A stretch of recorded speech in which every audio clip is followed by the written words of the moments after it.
الست اللي بتخبط الساعة 3 بالليل. القصة دي عن أحداث واقعية وحقيقية.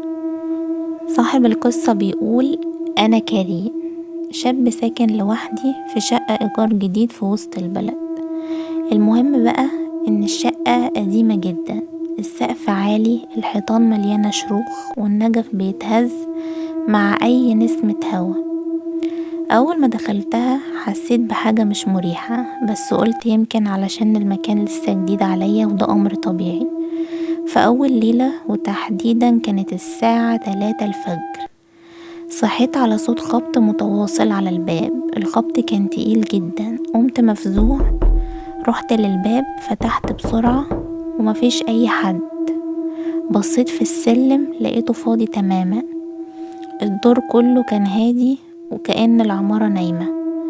قلت يمكن حد من الجيران بيهزر أو أي حد من العيلة الصغيرة. المهم عدى الموضوع. الليلة التانية نفس السيناريو، الساعة 3 الفجر،